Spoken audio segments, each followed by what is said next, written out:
हाल ही में मोदी और पुतिन की दोस्ती दुनिया ने देखी, लेकिन रूस और चीन की दोस्ती भी दुनिया देख रही है, जो कई सवाल खड़े कर रही है। क्योंकि पुतिन और जिनपिंग बार बार मुलाकात कर रहे हैं, बात कर रहे हैं, और ऐसे में सवाल उठता है कि रूस और चीन के गहरे रिश्ते भारत के लिए क्या मायने रखते हैं। कहीं चीन और रूस की दोस्ती से भारत को आगे आने वाले समय में कोई बड़ी परेशानी तो नहीं होने वाली, क्योंकि हाल ही में रूसी राष्ट्रपति व्लादिमीर पुतिन ने अपने नए कार्यकाल में विदेशी यात्रा तो की, लेकिन वो चीन की थी। चीन में पुतिन का रेड कारपेट पर वेलकम किया गया। इसी दौरान चीन के राष्ट्रपति शी जिनपिंग ने पुतिन के साथ मिलकर साझेदारी के एक नए युग का वादा तक कर डाला। वैसे तो कई मुश्किल हालातों में और रूस ने भारत का साथ दिया। भारत और रूस में भले ही कोई सरकार रही हो, सभी ने इन संबंधों को नया आयाम देने की भरपूर कोशिश की। यानी भारत और रूस के संबंध हमेशा से ही बेहतर रहे हैं। कश्मीर मामले पर भी रूस हमेशा से ही भारत का साथ देता रहा है। लेकिन अब कुछ समय से रूस ने जिस तरह से अपना दायरा भारत के धुर विरोधी चीन की तरफ बढ़ाया है, उससे कहीं ना कहीं भारत को लग रहा है कि आगे आने वाले समय में कहीं भारत के लिए तो कोई परेशानी खड़ी नहीं हो जाएगी। हालांकि रूस इस आशंका को सिरे से खारिज करता रहा है, और हाल ही में जब मोदी पुतिन मिले तब भी भारत और रूस की दोस्ती को आगे बढ़ाने का वादा किया गया। लेकिन ये हकीकत है कि अगर रूस के संबंध चीन से मजबूत होते हैं तो इसका खामियाजा कहीं ना कहीं भारत को भुगतना ही पड़ेगा, क्योंकि इस वक्त रूस और अमेरिका के बीच तनातनी है और चीन के भी अमेरिका के साथ संबंध ठीक नहीं है। ऐसे में अमेरिका को चीन और रूस सबक सिखाना चाहते हैं और दोनों बेहद करीब आ गए हैं, क्योंकि रूस के लिए पश्चिम हर मोर्चे पर बड़ी चुनौती खड़ा कर रहा है। वहीं अमेरिका समेत पश्चिमी देशों को लगता है कि विश्व की राजनीति में रूस के बराबर विध्वंसकारी राजनीति और किसी देश की नहीं है। यानी रूस को एक विलन की तरह माना गया है। अमेरिका की निगाह में रूस चीन से भी कहीं आगे है। बीते कई सालों में रूस और अमेरिका के रिश्तों में कई मोर्चों पर खटास देखने को मिलती है। वहीं अमेरिका और भारत के बीच इस दौरान संबंध मजबूत हुए हैं। जहां तक भारत की बात है तो चीन की हिंद महासागर में दखल किसी से छिपी नहीं है। चीन लगातार दक्षिण एशिया में अपने पांव पसा रहा है। इतना ही नहीं, वह कई बार भारतीय सीमाओं का उल्लंघन तक कर चुका है। इस वजह से भारत और चीन के बीच तनाव बढ़ा है। इन सभी के अलावा चीन और पाकिस्तान की दोस्ती हमेशा से ही भारत के लिए नुकसानदायक रही है। चीन हमेशा से ही भारत को ग्लोबल पावर मानने से इनकार करता आया है। इतना ही नहीं, वह सुरक्षा को लेकर उठाई गई भारत की चिंताओं को भी खारिज करता आया है। दूसरी तरफ वह अपनी ताकत को लगातार बढ़ा रहा है। ऐसे में सब जानते हैं कि भारत और चीन के रिश्ते कैसे हैं, लेकिन इसी बीच पश्चिम से जूझ रहे और रूस को चीन के रूप में एक नया कूटनीतिक और रणनीतिक साझेदार मिला है, जो अमेरिका को लेकर उसी की तरह सोच रहा है। और रूस का चीन के करीब होना भारत और रूस के लिए किसी अग्नि परीक्षा से कम नहीं है।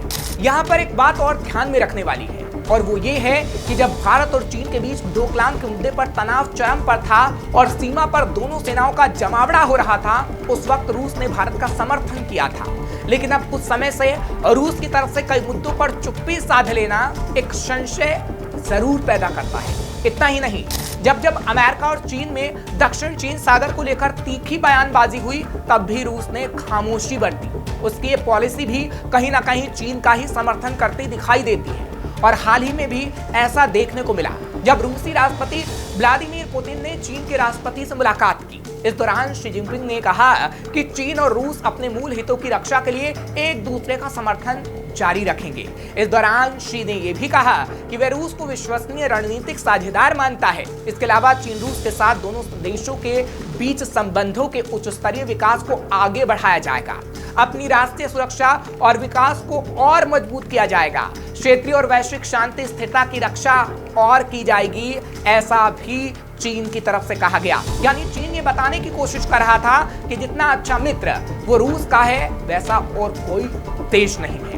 इसी मौके पर व्लादिमीर पुतिन ने भी कहा था कि रूस चीन के साथ व्यापक रणनीतिक भागीदार के विकास पर काफी ध्यान देता है और रूस चीन के साथ आर्थिक, ऊर्जा, कृषि, आधारभूत संरचना, विनिर्माण और अंतरिक्ष प्रौद्योगिकी जैसे क्षेत्र में सहयोग को आगे मजबूत करना चाहता है। साथ ही रूस चीन के साथ अंतर्राष्ट्रीय और क्षेत्रीय मामलों पर सहयोग का विकास समेत विभिन्न बहुपक्षीय संगठनों में संपर्क और समन्वय को गहरा करना चाहता है और एशिया प्रशांत मुक्त व्यापार क्षेत्र के निर्माण को बढ़ाना चाहता है, जो दिखाता है कि कैसे चीन और रूस काफी करीब आ रहे हैं। आपको यहां बता दें कि व्लादिमीर पुतिन हाल ही में एक बार फिर रूसी राष्ट्रपति के तौर पर निर्वाचित हुए, जिसके बाद वो चीन पहुंचे और चीन और रूस की तरफ से ये बातें कही गई और रूस में पुतिन की जीत लगभग एक तरफा रही। ये भारत के लिहाज से काफी अच्छी खबर थी, क्योंकि राष्ट्रपति बनने से पहले वे कभी रूस के प्रधानमंत्री भी रह चुके हैं और तभी से रूस और भारत के संबंध काफी अच्छे रहे हैं और भारत को उम्मीद है कि आगे भी रूस और भारत के संबंध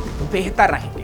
और पुतिन की ये जीत ऐसे समय में भी हुई जब अमेरिका के साथ उनके संबंधों में लगातार गिरावट आ रही थी, जिसके बाद हाल ही में जब पुतिन और मोदी की मुलाकात हुई तब भी भारत और रूस की दोस्ती और गहरी हुई।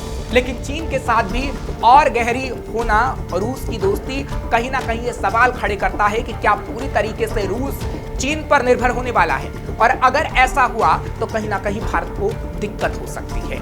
इसलिए पुतिन के साथ मोदी की जो तस्वीर आई वो कहीं ना कहीं दिखा रही है कि भारत कैसे रशिया के साथ अपने संबंधों को और बेहतर करना चाहता है, ताकि रशिया पूरी तरीके से चीन पर निर्भर ना हो जाए। वहीं यूक्रेन पर रूसी हमले के बाद पहली बार मोदी पुतिन से मिलने मास्को गए थे। पूरी दुनिया की नजरें इस बात पर लगी थी कि अमेरिका की नाराजगी के बावजूद मोदी रूस के साथ अपने संबंधों को किस तरह संतुलित करते हैं, यानी बैलेंस करते हैं। यूक्रेन पर रूसी हमले के बाद जहां ज्यादातर पश्चिमी देशों ने रूस से किनारा कर लिया, भारत ने रूस से कच्चे तेल के आयात और रक्षा सहयोग को और बढ़ा दिया। अमेरिका ही नहीं, उसके मित्र देशों ने इस बात का बुरा भी माना। जिस दिन नरेंद्र मोदी ने व्लादिमीर पुतिन को गले लगाया, वो ऐसा दिन था जब रूस ने यूक्रेन में बच्चों के एक अस्पताल को निशाना बनाया था और पश्चिमी देश उसकी आलोचना कर रहे थे। इन सब के बावजूद मोदी की मास्को यात्रा वाशिंगटन को इतनी नागवार नहीं गुजरी, क्योंकि मोदी यानी भारत की तरफ से सभी देशों के साथ बैलेंसिंग वाले रिश्ते अपनाए गए। और अगर रूस की बात करें तो रूस अब भी भारत का सबसे बड़ा शस्त्र सप्लायर है, यानी हथियारों का सप्लायर। लेकिन हाल ही के सालों में भारत ने और रूस से हथियारों का आयात कम किया है और अमेरिका से हथियारों के आयात को बढ़ा दिया है। ये कोई छिपी हुई बात नहीं है कि भारत ने न सिर्फ पश्चिम से सहयोग बढ़ाया है, बल्कि अमेरिका की इंडो प्रशांत नीति को भी अपना समर्थन दिया था, जो रूस को पसंद नहीं आया था। ऐसे में सवाल उठता है कि क्या चीन के साथ रूस की नजदीकियां भारत को नुकसान पहुंचा सकती हैं, या फिर भारत के साथ अमेरिका की बढ़ती नजदीकियां ही भारत को नुकसान पहुंचा सकती हैं? क्योंकि ये ऐसे सवाल हैं जिस पर भारत को गौर करना होगा और बहुत सोच समझकर रणनीति बनानी होगी। नहीं तो चालबाज चीन अगर रूस के बेहद करीब आ गया और रूस सिर्फ चीन पर निर्भर हो गया तो आगे आने वाले समय में वो हो सकता है जो कभी भारत ने सोचा नहीं होगा। श्रेष्ठ उत्तराखंड पर खबरों से जुड़े रहने के लिए चैनल को सब्सक्राइब और लाइक करें, बेल आइकन दबाएं और देखते रहें श्रेष्ठ उत्तराखंड।